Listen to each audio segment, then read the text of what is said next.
오늘 우리에게 주시는 하나님의 말씀은 열왕기상 17장 1절 말씀입니다. 열왕기상 17장 1절 말씀 한 절인데요. 우리 다 같이 한 목소리로 함께 봉독하겠습니다. 길르앗에 우거하는 자 중에 디셉 사람 엘리야가 아합에게 말하되 내가 섬기는 이스라엘의 하나님 여호와께서 살아계심을 두고 맹세하노니 내 말이 없으면 수년 동안 비도 이슬도 있지 아니하리라 하니라. 아멘. 할렐루야. 오늘은 교회 교육 주일입니다. 교회 교육의 중요성을 다시 한번 일깨우고 우리 다음 세대를 세우는 일에 우리가 함께 헌신하는 귀한 시간입니다. 사실 우리나라는요, 교육에 열정이 있는 나라죠. 많은 사람들이 교육열을 가지고 자녀들을 훌륭한 인재로 키우는 일에 몰두하고 있고 진짜 물심양면으로 애를 쓰고 있는 나라이죠. 그래서 우리나라 많은 인재들, 인적 자원들이 양성되어서 지금 이 대한민국 부강한 나라를 이루어가고 있습니다. 그러면 교회 교육은 과연 무엇이 목적인가? 이것을 오늘 우리가 깊게 생각해 보아야 할 것입니다. 교회 교육은 특별히 세상 사람들, 세상이 인정하는 그런 인재들이 아니라 먼저 우선적으로 하나님이 인정하는, 하나님께서 귀하게 쓰시는 인물을 양성하는 것이 목표입니다. 이 시대에 하나님께서 귀하게 사용하시는 일꾼으로 양육하는 것이 교회 교육의 목적입니다. 그러므로 우리가 생각하는 인재와 또 하나님이 생각하는 인재와 조금 다를 수가 있어요. 왜냐? 하나님은 지금도 온 땅을 두루 다니면서 감찰하사 전심으로 하나님을 향하고 하나님께 마음을 드리는 자를 지금도 찾고 계셔요. 그런 사람들을 우리 하나님은 사용하시는 거죠. 그래서 하나님은 믿음의 사람, 그리고 말씀 위에 서 있는 사람을 사용하십니다. 그런데 세상 사람들은요, 어떤 사람을 먼저 쓸까요? 일단 시험을 보고 어느 정도 성적이 되고 공부 잘하는 그런 사람들을 먼저 우선적으로 사용을 합니다. 그래서요, 우리 교회에서는요, 이런 것과 좀 차별을, 좀 구분을 할 필요가 있습니다. 교회에서는요, 믿음이 우선이죠. 말씀이 우선이죠. 그래서 우리 아이들이 믿음 안에서 말씀으로 잘 양육되기를 위해서 기도하고 거기에 관심을 가져야 됩니다. 그런데 교회 와서도 관심이 뭐예요? 우리 아이들이, 우리 자녀들이, 우리 다음 세대가 공부 잘하는지 이거에 관심이 더 있잖아요. 그래서 지금 우리 교회 나오는 우리 다음 세대, 특히 청소년들이 제일 듣기 싫어하는 말이 뭔지 아십니까? 여러 어른들한테서 너 공부 잘하냐? 시험 잘 봤냐? 이 얘기를 제일 싫어한대요. 우리 마음은 그게 아니잖아요. 그래도 얘네들 사랑하는 마음으로 좀 공부 잘하고 격려하는 마음으로 뭐 이번에 시험 잘 봤니? 공부 잘하니? 뭐 대학 어디 갔니? 이런 거 물어보는데요. 아이들이 제일 싫어하는 거예요. 심지어는 그것 때문에 교회를 안 나오는 학생도 있을 정도입니다. 그러므로 여러분들 아이들한테 공부 잘하냐, 시험 잘 봤냐 묻지 말아주시기 바랍니다. 이미 집에서 충분히 듣고 있어요. 충분히 듣고 있고 그것이 부담이 되는데 교회 와서 남의 부모님이 남의 할머니가 그런 거 물어보는 거 원치 않아요. 그래서 그것보다는 아유 시험 보느라고 고생이 많지, 내가 너를 위해서 기도할게, 아유 힘내라, 이런 격려가 필요한 거예요. 그래서 우리가 교회 교육이 무엇인지를 먼저 세상 교육과 좀 구분을 해서 생각해 볼 필요가 있습니다. 말씀을 가르치고, 그래서 그 말씀 안에서 잘 양육될 때 그때 하나님께서 함께 주셔서 이 시대에 귀한 일꾼으로 쓰임받을 수가 있는 것이죠. 아까도 제가 광고 시간에 말씀드렸지만 푸른꿈 리더스쿨, 이러한 말씀 교육, 암송 교육, 또 우리 교회 안에서도의 이런 교회 교육을 통하여 아이들이 말씀으로 잘 자라나면 그 아이들이 당연히 공부도 열심히 하고 당연히 이 시대에 정말 하나님 말씀대로 순종하여 거룩하고 정직하게 살아갈 때 귀하게 쓰임받는 일꾼이 될 줄로 믿습니다. 그래서 우리의 인생은 정말 하나님께서 우리를 택하시고 부르신 그 목적대로 살아갈 때 그것이 쓰임받은 인생이고 그것이 성공하는 인생인 것을 믿으시기를 바랍니다. 우리 인생의 성공의 척도는요, 다른 데 있지 않아요. 내가 얼마나 돈을 많이 벌었는가, 내가 얼마나 높은 자리에 있느냐, 내가 뭐 공부를 얼마나 잘하나, 내가 어떤 업적을 이루었냐, 이걸 가지고 하나님이 그 인생을 성공했다라고 평가하진 않으셔요. 하나님 평가하시는 건 뭐냐? 하나님의 목적대로 쓰임 받았느냐라는 거예요. 그래서 우리가 교회 교육을 하면서 우리 아이들이 그리고 우리 자신이 하나님의 목적대로 쓰임 받는 복된 인생이 될 수 있도록 기도하시고 헌신하며 나아가시기를 간절히 바랍니다. 결론을 먼저 말씀을 드렸어요. 그런데 성경을 보면 그런 인생을 살았던 귀한 인물들이 많이 있잖아요. 모세를 통하여 하나님의 일을 이루시잖아요. 모세가 가장 절망 속에서 아무것도 나는 할 수 없다 할 때 하나님이 부르셔서 사용하시잖아요. 하나님이 다윗을 사용하셨고 다니엘을 사용하셨고 하나님께서 귀한 많은 인물들을 사용하셨어요. 그래서 그 시대 가운데 하나님의 위대한 업적을 이루신 거죠. 그것은 비단 성경의 인물들 외에도 이 역사 속에서도 찾아볼 수가 있습니다. 이제 한 오래전이죠. 지난 1000년 동안 밀레니엄 그 1000년 동안의 가장 위대한 지도자가 누구냐라는 것을 이제 미국의 시사 주간지인 타임즈에서 1000년 동안의 가장 위대한 지도자가 누구냐라는 것을 이제 선정을 했는데 그 중에 대표적으로 선정된 분이 영국의 엘리자베스 1세 여왕입니다. 지금의 여왕은 엘리자베스 2세입니다. 근데 엘리자베스 1세와 2세가 되기까지는 몇백 년이 지났죠. 엘리자베스 1세는 1558년에 25살 여자 처녀의 몸으로 왕위에 등극을 했습니다. 그런데 이 여왕이 동서고금을 막론하고 가장 위대한 업적을 남긴 인물이다라고 평가를 하고 있죠.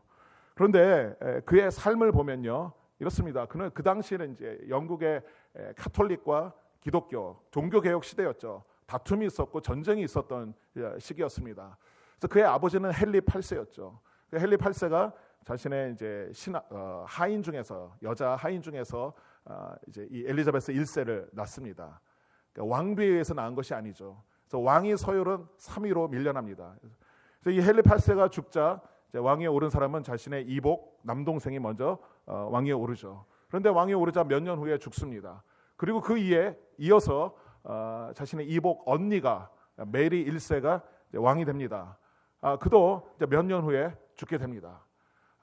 마치 우리나라 그 조선시대처럼 여러 가지 많은 그 신하들, 대신들 사이에서 권력, 투쟁, 암투가 있었던 시기였죠. 그래서 가장 신하들이 보기에는 만만한 여왕이 이 엘리자베스 1세였어요. 그를 세우기 위해서 그런 여러 가지 많은 일들이 일어난 거죠. 그래서 25살에 여왕이 됩니다. 그때 이 엘리자베스 1세는 엄청난 두려움과 불안과 공포에 있었습니다. 왜? 자기도 언제 죽을지 모르는 그런 불안감이 엄습해 왔기 때문이죠. 그때 하나님을 믿고 섬겼던 엘리자베스 1세는 하나님 앞에 간절히 기도했습니다. 하나님 도와주시옵소서. 내가 하나님을 경외하고 백성을 사랑하고 이 역사 속에 거룩한 흔적을 남기는 그런 지도자가 되게 하여 주시옵소서. 그래서 날마다 기도했다고 합니다. 그래서 범사에 자신의 명철을 의지하지 않고 하나님을 인정하며 그 하나님의 도우심을 구하며 기도하던 영국의 여왕이었습니다. 그 결과 영국이 지금 대영 제국으로 일어설 수 있는 그 발판을 마련한 위대한 지도자가 되었던 것이죠.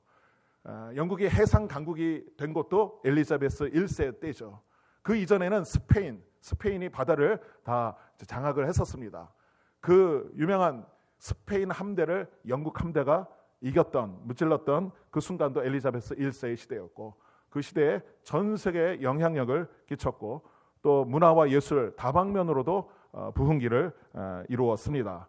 그래서 이제 영국의 르네상스라고 불리는 문학의 황금 시대를 열었던 것이죠.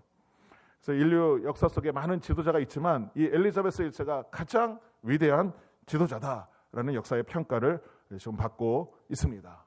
바로 하나님을 믿고 하나님을 섬기고 하나님께 기도하던 한 인물을 통하여 인류의 역사를 바꾼 하나님의 위대한 업적이 바로 이곳에 있게 되었던 것이죠. 또 한 사람을 소개합니다. 덴마크 부흥의 아버지인 그룬트비 목사님이죠. 이분이 19세기 초 이 덴마크는 황폐한 땅이 되었죠. 그 당시 독일이었던 프로이센과 전쟁에서 패하고 그래서 그 덴마크의 곡창지대인 유럽 북부를 다 빼앗깁니다. 그리고 많은 배상금을 또 내게 되고 그리고 남겨진 땅은 그 스칸디나비아 반도 그 북해와 발트해 뭐 이런 연안에 아주 돌이 많고 바람이 부는 그런 황폐한 땅만 남겨진 그 덴마크.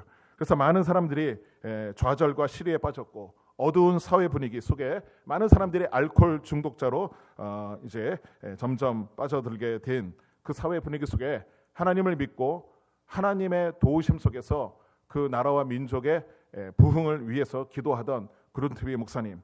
그래서 하나님을 사랑하고 이웃을 사랑하고 이 땅을 사랑하자라는 이 3의 정신을 가지고 개척운동, 개혁운동을 주창하고 시작을 했습니다. 그래서 이러한 척박한 땅에서 농사는 지을 수 없고 우리가 승부를 걸을 수 있는 것은 낙농업이다. 그래서 이 낙농업을 일으켰고 이 낙농업이 덴마크의 발전에 엄청난 기틀을 제공해 주었던 것이죠. 그리고 각 지역마다 목사님들이 있었는데 그 목사들을 세워서 그 마을의 지도자로 삼아서 그 의식 개혁 운동에 앞장섰습니다. 그래서 이 그룬트비 목사님의 개혁 운동, 개척 운동이 우리나라에도 영향을 미쳤죠. 그 운동이 뭡니까? 바로 새마을 운동입니다. 그래서 이 새마을 운동까지 영향을 미쳐서 우리나라까지 발전을 이룬 그 시작이 바로 그룬트비 목사님의 개혁 운동이죠. 지금도 이 덴마크 우유 하면 유명하잖아요. 제가 며칠 전에 덴마크 우유를 먹었는데요. 또 덴마크 요구르트까지 먹었습니다. 덴마크 낙농업으로 덴마크를 일으킨 아주 위대한 인물이었죠. 근데 그는 하나님을 섬기고 하나님을 믿는 사람이었고 하나님께 기도하는 사람이었습니다. 그래서 하나님께 기도하는 이 자를 사용하셔서 그 사회와 그 민족을 변화시키는 위대한 일을 이루신 것입니다. 하나님은요, 하나님의 일꾼을 그냥 하나님 믿는 그 믿음 자체로서 그냥 머물게 하시는 것이 아니라 그 믿음을 바탕으로 해서 그 시대를 변화시키고 그 세상을 하나님의 나라, 주님의 뜻이 이루어지는 귀한 나라로 바꾸는 것, 그것까지 하나님께서 목적을 두고 사용하십니다. 저는 우리 모두가 다 하나님을 믿고 이 믿음 안에서 새로워져서 우리를 이 땅에 보내신, 이 땅에서 부르신 하나님의 목적대로 아름답게 쓰임받는 귀한 일꾼들 되시기를 바랍니다. 그러한 일꾼으로서 오늘 대표적인 성경의 인물을 한 분 소개하는데 우리가 본문 말씀에서 본 엘리야입니다. 근데 이 엘리야는요, 이스라엘 역사 가운데 가장 위대한 선지자 중에 하나였죠. 그가 죽음을 보지 않고 하늘로 올라간 것, 그것은 엄청난 사건이었죠. 그래서 많은 사람들, 많은 이스라엘 백성들은 엘리야를 이 선지자의 대명사로 여기죠. 모세하면 율법의 대명사, 엘리야는 선지자의 대명사. 그런데 이런 위대한 선지자도 이 출발 처음에 역사의 무대에 등장하는 이 순간은 아무런 볼품이 없습니다.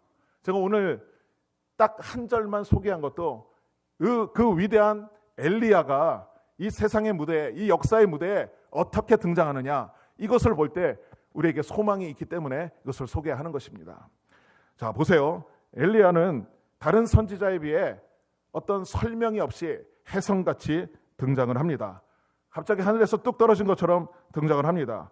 그동안 이 엘리야가 어디서 무엇을 하고 무슨 말을 했는지 전혀 모르게 등장을 합니다.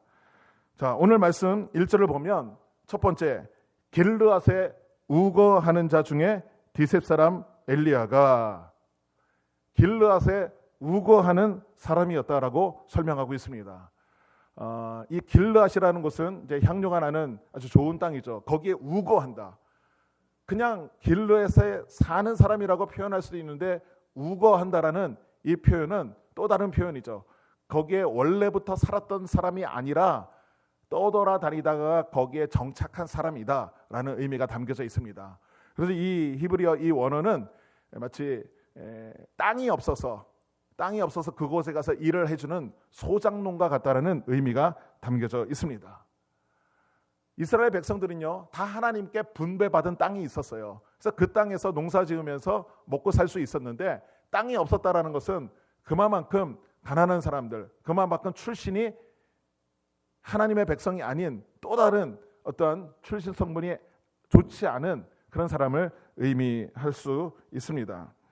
그런데 길르앗에 정처 없이 떠돌아다니다가 거기에 거주하고 있는데 원래 출신은 어디냐? 디셉 사람이다라고 말씀하고 있어요. 근데 이 디셉이라는 곳이 어디냐?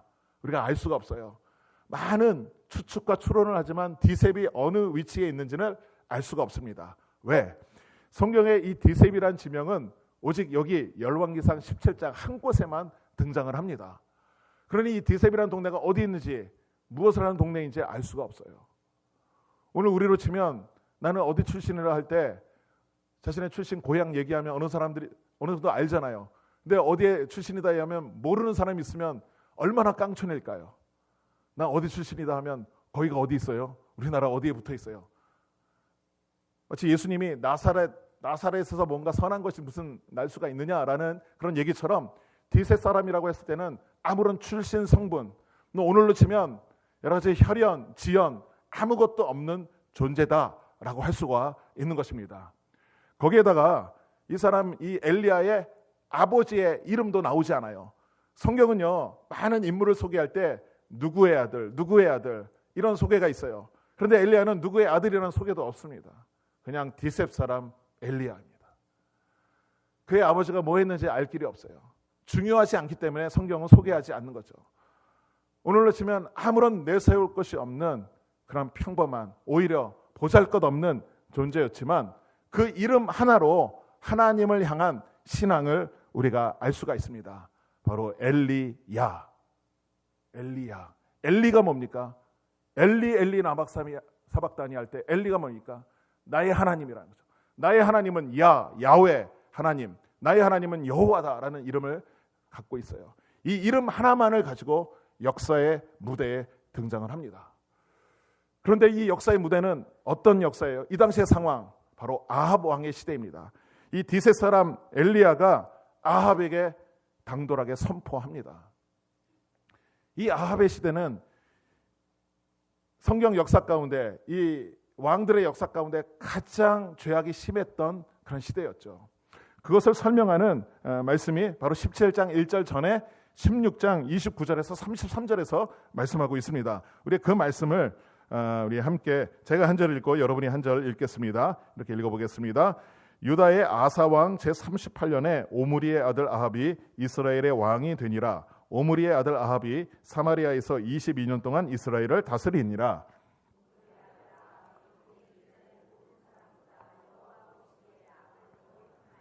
느밧의 아들 여로보암의 죄를 따라 행하는 것을 오히려 가볍게 여기며 시돈 사람의 왕 엣바알의 딸 이세벨을 아내로 삼고 가서 바알을 섬겨 예배하고.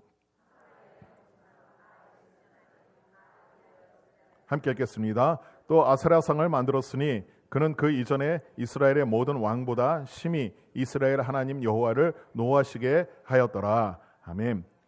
이 아합의 시대는요, 한마디로 그 이전에 어떤 왕들보다도 더욱 심히 죄악을 저질렀던 시대였습니다. 가장 악독한 왕이었습니다. 이미 그 기준치를 완전히 초과한 죄악의 대명사가 아합 왕이었습니다. 바로 이 어두운 시대에 하나님께서 엘리야를, 아무런 배경이 없는 무명의 엘리야를 택하셔서 그 아합 왕에게 보낸 거죠. 그 역사의 이 죄악의 어두움의 시대에 불꽃처럼 사용하시려고 하나님께서 보내신 것입니다. 보내셔서 그가 선포를 합니다. 무슨 말씀을 선포하는가? 이 선포한 말씀에서 먼저 우리 엘리야의 신앙을 우리가 알 수가 있습니다. 그가 뭐라고 얘기합니까? 내가 섬기는 이스라엘의 하나님 여호와께서 살아계심을 계심을 두고 맹세하노니. 내가 섬기는 이스라엘의 하나님. 이 말 속에 그가 어떤 신앙을 가지고 있는지를 알 수가 있습니다. 엘리야는요, 하나님만을 섬기는 사람이었습니다. 하나님만을 섬기는 사람. 그런데 하나님만을 섬기는 것이 이 시대 속에서 이렇게 보편적으로 느껴질 수가 없는 시대였죠. 왜냐?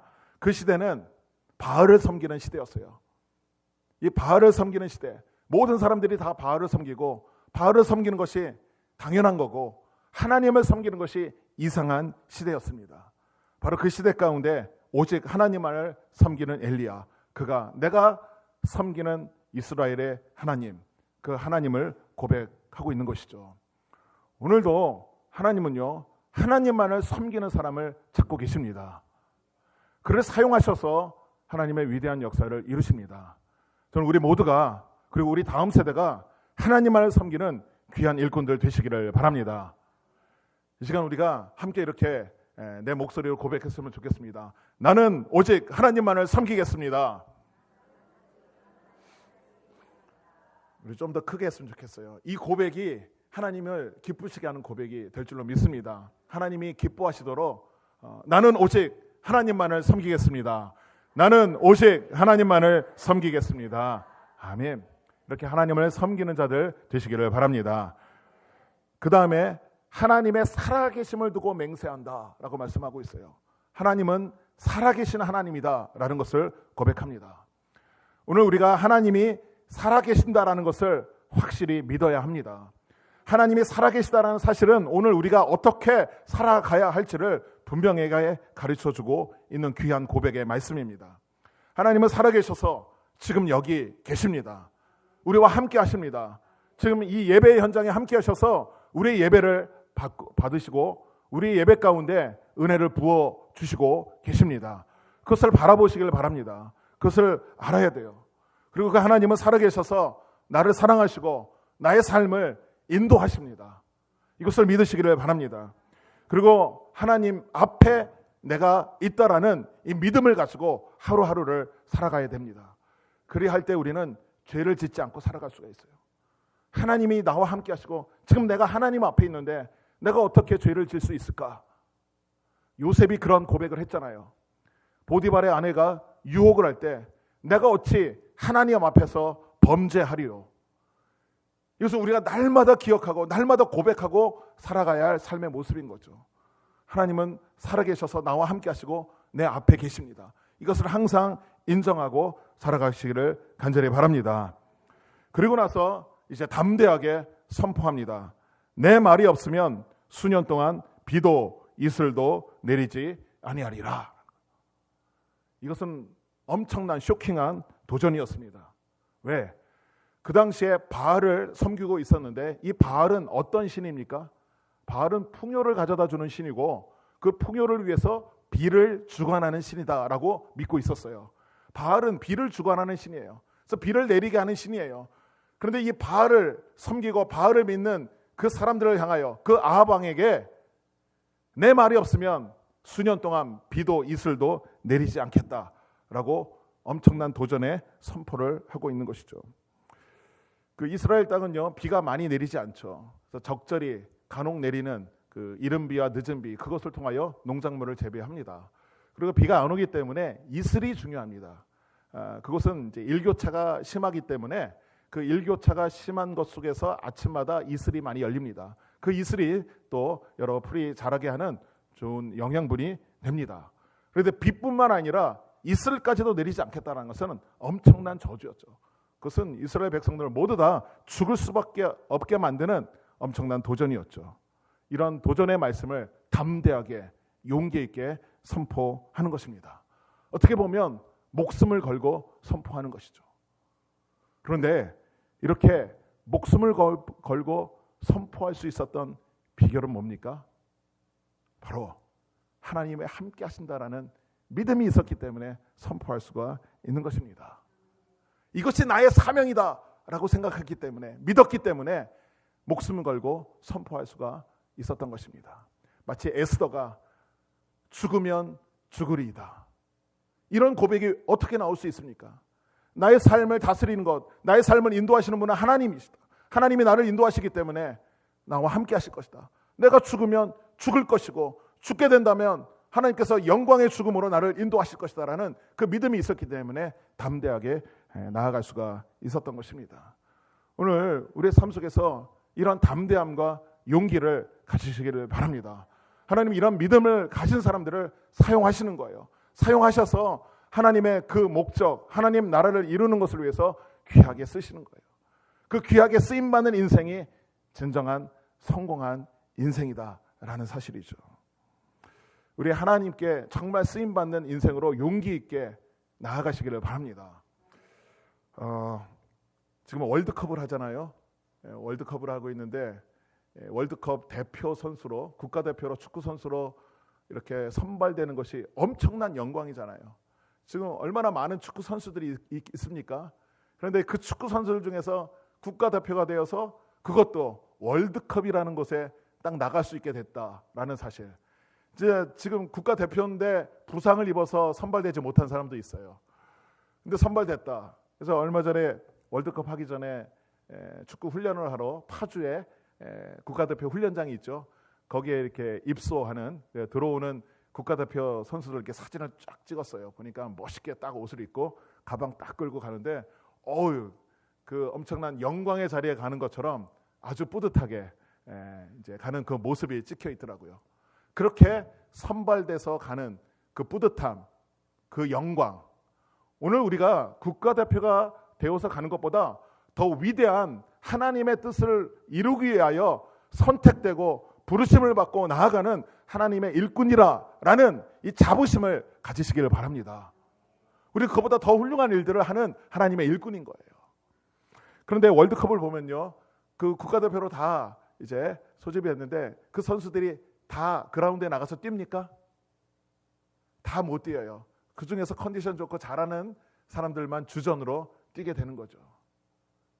그런데 가만히 생각해 보면 그 그라운드에서 열심히 뛰는 사람이 편할까요? 앉아 있는 사람이 편할까요? 벤치에 앉아 있는 사람 누가 편해요? 잘 모르겠어요. 벤치에 앉아 있는 게 편하죠. 그라운드에서 뛰면 얼마나 땀 흘려요. 얼마나 지치고 그리고 때로는 부상도 있고 잘못하면 욕도 먹고 그라운드에서 뛰는 것이 오히려 고생하는 거예요. 그런데 거기서 뛰는 선수들이 그것을 고생이라고 생각합니까? 오히려 열심히 땀 흘리고 때로는 다치기도 하고 그런 어려움이 있어도 그곳에서 뛰는 것을 영광스럽게 생각하잖아요. 우리나라 골키퍼가 아주 잘해서 이제 각광을 받고 있는데 원래 그 골키퍼가 3순위였잖아요. 3명 뽑는데 제 1순위, 2순위를 제치고 3순위가 거기 3경기를 다 뛴 거예요. 나머지 1순위, 2순위는 뛰고 싶어도 뛰지 못했던 거예요. 가만히 있으면 편하죠. 그런데 편한 게 아닌 거죠. 나도 그 자리에 가서 뛰는 것이 그것이 영광인 거예요. 오늘 우리가 하나님의 일을 하는 것이 이와 같은 거예요. 왜 하나님 우리를 부르셨어요. 그리고 하나님의 나라, 그 나라의 목적을 위해서 우리가 쓰임받기를 원하시고 우리가 나가서 담대하게 선포하며 일하기를 원하시는 거예요. 지금도 그렇게 가라라고 명령하고 계시는 거예요. 그런데 우리는 뭐하러 해? 뭐하러? 그냥 가만히 앉아있는 게 편해. 거기 국가대표로 앉아있는 그 벤치에 앉아있는 선수들이 뭐하러 거기 나가서 뛰어? 빨리 집에 가서 우리 아이들 보고 우리 그냥 와이프 보고 빨리 가서 뭐 맛있는 거 먹고 한국 음식 먹은 지 오래됐는데 그런 거나 먹고 그런 생각하고 앉아있더라면 그게 진짜 국가대표예요? 아닌 거죠. 근데 오늘 우리가 하나님께 부르심을 받아서 하나님 앞에 온전하게 쓰임 받아야 되는데 그냥 가만히 앉아서 내가 편한 거 내가 먹고 살고 지내는 그런 탐심만을 위해서 살아간다면 그것은 하나님의 뜻이 아닌 거죠. 그래서 오늘 우리가 역사의 무대 앞에 하나님의 귀한 일꾼으로 쓰임받기를 간절히 바랍니다. 그러기 위해서는 담대함과 용기를 가지고 선포하는 이 엘리야와 같은 믿음이 필요한 것입니다. 때로는 어려움이 있고 그리고 때로는 고난이 있고 때로는 죽음의 위협이 있을지라도 주저하지 않고 하나님이 주신 명령이기 때문에 내가 담대히 선포하고 하나님 일을 감당해야 된다라는 그 믿음을 가지시기를 간절히 바랍니다. 그런데 그런 믿음이 어디서 왔을까요? 이 담대함이 어디서 왔을까요? 마지막으로 그 엘리야의 이 담대함이 우리보다 뛰어난 정말 비범한 그런 믿음으로 우리가 느껴지지만 성경은 오늘 우리가 그러한 똑같은 삶을 살 수 있다는 것을 가르쳐주고 있어요. 이 엘리야가 결코 위대한 특별한 인물이 아니다라는 것을 야고보서 5장에서 말씀해주고 있습니다. 우리 그 말씀 우리 함께 읽어보겠습니다. 엘리야는 우리와 성정이 같은 사람이로되 그가 비가 오지 않기를 간절히 기도한즉 3년 6개월 동안 땅에 비가 오지 아니하고 다시 기도하니 하늘이 비를 주고 땅이 열매를 맺었느니라. 아멘. 엘리야는 어떤 사람이라고 말씀하고 있어요? 우리와 성정이 같은 사람, 성질이 같은 사람이에요. 우리와 똑같은 same nature, 똑같은 자연인이다라는 거예요. 똑같은 사람이에요. 똑같이 먹고 똑같이 싸고 똑같이 화를 낼 수도 있고 똑같이 낙심하기도 하고 똑같이 슬퍼하기도 하고 똑같은 사람이다라는 거예요. 그런데 그가 무엇을 했어요? 비가 오지 않기를 간절히 기도한즉 그런 기도의 사람이었습니다. 기도했을 때 하나님께서 그 기도를 들으시고 담대하게 사용하셨던 거예요. 내 말이 없으면 수년 동안 비도 이슬도 내리지 아니하겠다라는 그 고백은 기도를 통해서 나온, 기도를 통해서 하나님께서 또 역사해 주시는 하나님의 능력의 말씀이었던 거죠. 그래서 담대히 선포할 수 있었고 그 기도를 통하여 비가 오지 않는 하나님의 기적이 일어나게 된 것입니다. 오늘 이것이 우리에게 귀중한 소망과 또 결단을 가져다 줍니다. 오늘 우리도 엘리야처럼 쓰임받을 수가 있습니다. 그래서 엘리야처럼 우리가 이 시대 속에서 하나님이 주신 사명을 감당할 때 우리는 성공한 인생, 하나님 앞에 귀하게 쓰임받은 복된 인생이 될 줄로 믿습니다. 우리 모두가 다 이러한 인생을 살아가기를 바라고 또 우리가 사랑하는 우리 자녀들, 우리 다음 세대가 이런 엘리야와 같은 귀한 믿음의 사람으로 온전히 세워지기를 간절히 바랍니다. 그러기 위해서는 무엇을 해야죠? 기도해야 된다는 거예요. 기도가 그만큼 중요한 겁니다. 우리가 기도하지 않을 때는 우리 다 똑같은 사람이에요. 여기서 아무리 잘나고 아무리 돈이 많고 아무리 공부를 많이 했어도 하나님 보시기에는 다 거기서 거기 똑같은 사람이에요. 그런데 우리가 기도할 때 하나님이 그 기도 가운데 역사하시는 거예요. 그래서 기도할 때 하나님이 역사하시면 그 사람은 특별한 사람이 되는 거예요. 특별한 하나님의 일들을 감당할 수 있는 위대한 존재가 될 수 있는 거예요. 그러므로 기도하시기를 바랍니다. 그런데 여기 보면 간절히 기도했다고 했어요. 간절한 마음으로 기도하시기를 바랍니다. 그런데 이 간절한 기도가 이제 헬라어 원어를 보면 프로슈케 똑같이 기도예요. 간절히도 기도고 기도도 기도예요. 이게 뭐예요? 기도로 기도했다. 그래서 이거를 그냥 간절히 기도했다라고 표현하지만 또 다른 의미가 뭐냐면은 이 프로슈케란 말을 기도처, 기도 장소라고 번역할 수가 있어요. 그래서 이 엘리야는 기도처, 특별한 기도의 장소에서 기도했다라는 것을 또한 우리가 해석할 수가 있어요. 이것은 오늘 우리에게 특별한 기도의 자리를 마련하라라는 하나님의 뜻이에요. 여러분들이 기도하는 기도의 자리가 있습니까? 예수님도 기도의 자리가 있었어요. 새벽 미명에 일어나서 한적한 곳에 가서 기도했습니다. 때로는 산에 가서 겟세마네 동산에서 기도했습니다. 예수님은 기도하는 자리가 있습니다. 여러분의 삶 속에 기도하는 자리를 마련하시기를 바랍니다. 그것이 여러분의 가정이 될 수도 있고 어떤 특별한 장소가 될 수 있고 가장 좋은 장소는 바로 교회인 거죠. 우리 수유리교회가 여러분들이 기도하는 기도의 장소가 되기를 바랍니다. 예수님은 내 집은 만민이 기도하는 집이다 말씀하고 있어요. 우리 교회는 기도하는 집입니다. 그러면 여러분들이 교회에 와서 기도하시기를 바랍니다. 예배 시간마다 기도의 시간마다 시간이 되시면 꼭 오시기 바랍니다. 근데 꼭 그렇게 시간이 안 맞더라도 우리 교회는 항상 열려 있고 언제든지 와서 기도할 수 있어요. 기도실도 있고 예배실도 다 열려 있어요. 와서 기도하시기를 바랍니다. 그 기도를 통하여 하나님 역사하십니다. 하나님 역사하시는 것을 우리의 삶을 통하여 나타날 때 우리의 삶이 진짜 성공한 인생이 될 수 있다는 거예요. 우리 이걸 정말 우리 마음속에 뼈저리게 마음속에 간직해야 되는 거예요. 우리 다 성공하는 인생 되기를 원하잖아요. 우리가 다 가치 있는 인생을 살기를 원하잖아요. 근데 이 가치 있고 성공하는 인생이 어디서 나오느냐? 내가 하나님께 쓰임 받았을 때 나오는 것입니다. 내 뜻대로 내가 원하는 것, 내 마음대로 누리면서 사는 그런 삶보다도 하나님이 원하시는 뜻을 이 땅에 이루는 삶, 그것이 하나님이 원하시는 삶이에요. 그런 인생을 엘리야가 살았고 모세가 살았고 다윗이 살았고 엘리자베스 1세가 살았고 또 그룬티비 목사님 살았고 오늘도 이 시대 가운데 많은 위대한 일꾼들이 그런 삶을 살아가고 있습니다. 오늘 교회 교육지를 맞아요. 먼저 우리 자신이 엘리야와 같은 기도의 사람으로 하나님께 쓰임받는 정말 하나님을 섬기는 용기 있는 믿음의 사람들 되시기를 바랍니다. 그리고 우리 자녀들, 우리 다음 세대가 이번 여름에 정말 엘리야와 같은 하나님의 위대한 인물로 쓰임받는 그런 하나님의 자녀들로 세워질 수 있도록 기도하시며 헌신하시기를 바랍니다. 그리고 마지막으로 우리 한 가지 더 여러분에게 과제를 줄 텐데 여러분 나가시면서 이 카드를 하나 이제 받을 거예요. 우리 교회 다음 세대 자녀들 이렇게 카드를 만들었어요. 여러분들이 이 한 사람을 위해서 기도하시기를 바랍니다. 우리 아이들을 이게 영적인 매칭이 되는 거예요. 영적인 이제 입양을 하는 거죠. 이 아이를 위해서 내가 기도하겠다. 제가 하나를 뽑았는데 강은호 우리 김상희 집사님 아들 제가 뽑았는데 제가 이 아이를 위해서 기도할 거예요. 그러니까 여러분들이 뽑은 그 아이를 위해서 기도하시기를 바랍니다. 그 기도가 엘리야 되게 만들었고 엘리야로 하여금 그 어두운 시대 가운데 하나님의 위대한 역사를 이루게 한 그 기도가 오늘 우리 수일교회 이 현장 속에서도 이루어지기를 간절히 바랍니다. 기도하겠습니다.